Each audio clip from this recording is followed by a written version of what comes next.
Assalamualaikum warahmatullahi wabarakatuh. Perkenalkan, nama saya Devi Alfianti dengan NIM 21101011144. Yang terhormat Ibu Rismita Kustanti, SEMM, selaku dosen mata kuliah Kreativitas dan Berpikir Kritis.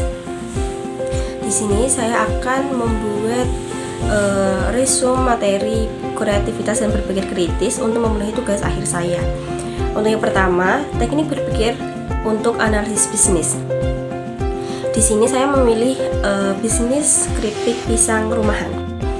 Untuk teknik berpikirnya, satu adalah analisis SWOT, yaitu teknik yang melibatkan pengenalan kekuatan, kelemahan, peluang, dan ancaman yang dihadapi oleh suatu bisnis. Untuk melengkapi analisis SWOT, dapat dilakukan identifikasi kekuatan seperti resep unik dan bahan berkualitas. Kelemahan seperti keterbatasan modal dan peralatan, peluang seperti tren makanan sehat dan snack lokal, serta ancaman yaitu seperti persaingan dengan produsen besar dan fluktuasi harga bahan baku. Untuk kekuatan di bisnis saya yaitu rasa unik dan autentik, bahan baku lokal berkualitas tinggi, dan proses produksi yang terkontrol. Kelemahannya, produksi terbatas, daya tahan produk yang tidak relatif singkat, dan keterbatasan modal. Untuk peluang, tren makanan sehat dan camilan berbahan alami, potensi ekspansi ke pasar online, peningkatan kesadaran konsumen akan produk lokal. Untuk ancamannya, persaingan pasar yang ketat, fluktuasi harga bahan baku, dan perubahan selera konsumen. Untuk mind mapping, teknik visual yang digunakan untuk mengorganisasi informasi dalam bentuk diagram atau peta pikiran. Teknik ini sangat berguna dalam bisnis karena membantu memvisualisasikan ide-ide, hubungan antar ide, dan hierarki informasi. Untuk produk saya yaitu varian rasa, original, manis, pedas, dan keju. Ukuran kemasan, ketebalan, dan irisan. Untuk pemasarannya dilakukan di media sosial dan pameran kuliner, serta di beberapa toko. Untuk distribusinya, online marketplace, reseller, dan toko kelontong lokal. Untuk pengembangan, yaitu riset varian baru. Yang ketiga ada literal thinking, yaitu cara berpikir yang fokus pada arti sebenarnya dari kata-kata, angka, atau informasi lainnya. Sederhananya, kita memahami sesuatu yang persis seperti apa adanya, tanpa mencari makna tersembunyi atau interpretasi yang berbeda. Dengan seperti menciptakan keripik pisang dengan bentuk unik, misalnya bentuknya spiral atau apapun itu. Yang kedua adalah mengembangkan kemasan edible atau biodegradable. Yang ketiga ada program adopsi pohon pisang untuk pelanggan setia. Yang kedua adalah menerapkan metode berpikir kritis untuk mengevaluasi dan merumuskan strategi bisnis yang efektif. Untuk analisis pasarnya, melakukan survei preferensi konsumen terhadap camilan hebat, menganalisis pola konsumsi makanan ringan di berbagai kelompok usia, mempelajari tren makanan organik dan pengaruhnya terhadap permintaan keripik pisang. Selanjutnya, evaluasi kompetitor, membandingkan harga, kualitas, dan variasi produk dengan pesaing. Terus, menganalisis strategi pemasaran dan distribusi kompetitor. Selanjutnya adalah mengidentifikasi celah pasar yang belum dimanfaatkan oleh pesaing. Analisis biaya manfaat, menghitung biaya produksi per unit dan membandingkan dengan harga jual. Kemudian mengevaluasi efisiensi penggunaan bahan baku dan energi dalam proses produksi. Selanjutnya adalah menganalisis potensi penghematan melalui pembelian bahan baku dalam jumlah yang besar. Untuk soal yang ketiga, mengidentifikasi prinsip-prinsip manajemen inovasi dan strategi yang mendukung implementasi bisnis. Manajemen inovasi itu adalah proses sistematis dalam mengidentifikasi, mengembangkan, dan mengimplementasikan ide-ide baru untuk menciptakan nilai tambah bagi bisnis itu sendiri. Prinsip-prinsip dan strategi yang kuat akan menjadi landasan bagi keberhasilan inovasi dalam sebuah organisasi. Prinsip-prinsip utama manajemen inovasi yaitu satu, ada budaya inovasi.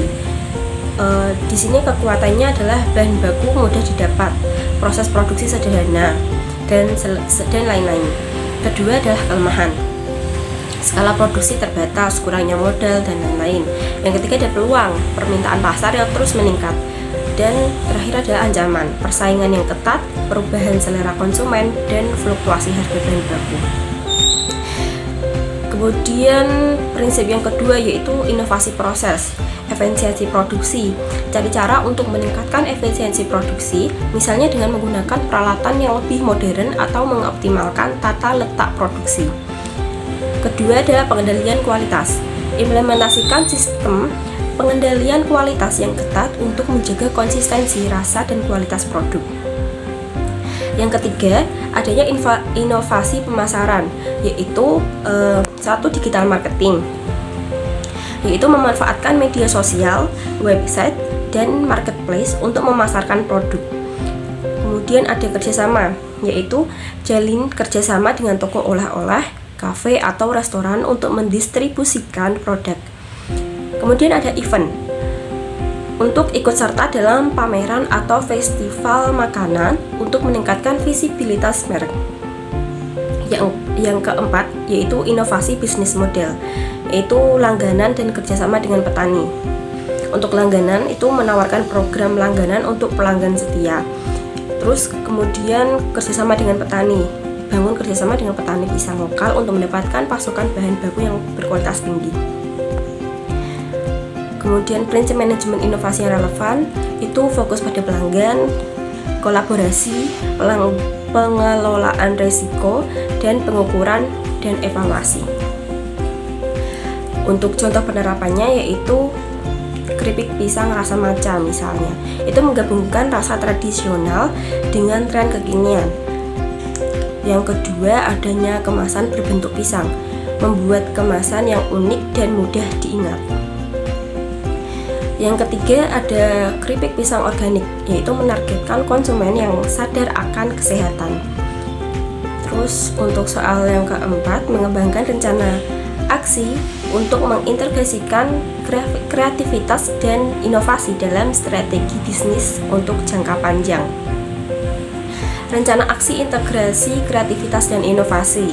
Yang pertama itu membangun budaya inovasi. Komunikasi terbuka. Itu dengan contoh mendorong karyawan untuk berbagi ide melalui kotak saran, sesi brainstorming, atau platform online.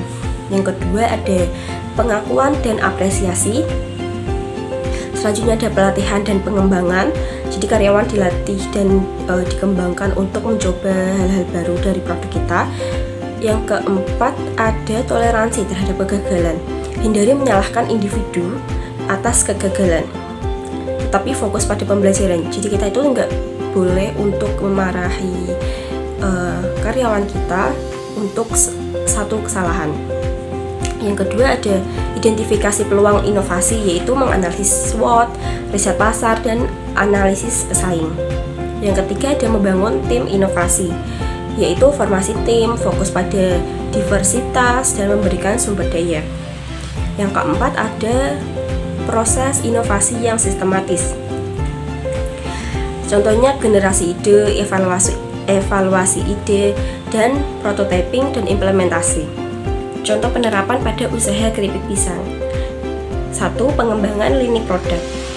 Merancang dan meluncurkan tepung pisang untuk baking. Mengembangkan keripik pisang organik dengan sertifikasi. Selanjutnya adalah menciptakan lini produk keripik buah campuran dengan pisang sebagai bahan utama. Kemudian ada pemasaran kreatif, yaitu menggunakan media sosial untuk kampanye. Dari kebun ke kemasan, yang mengedukasi konsumen tentang proses produksi.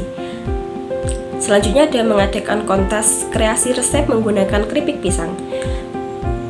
Terus membuat seri video pendek yang menampilkan manfaat kesehatan dari konsumsi pisang.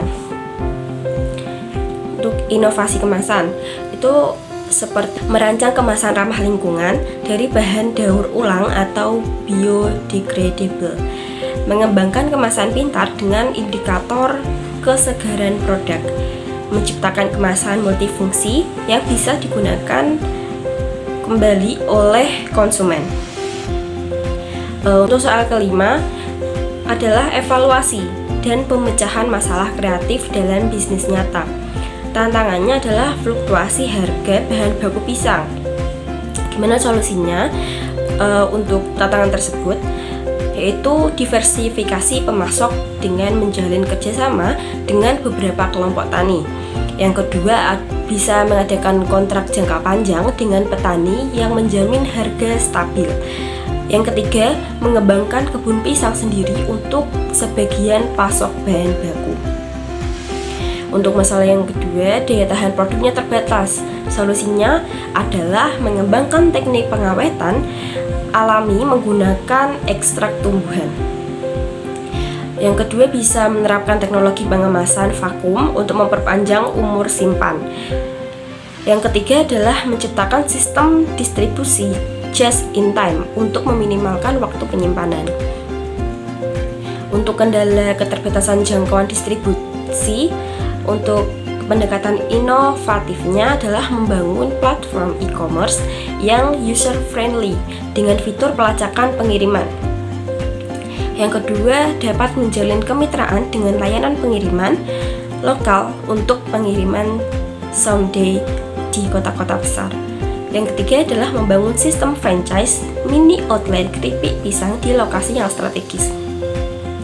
Berikut resume dari materi kreativitas dan berpikir kritis dari saya. Jika ada kekurangan, saya mohon maaf. Assalamualaikum warahmatullahi wabarakatuh.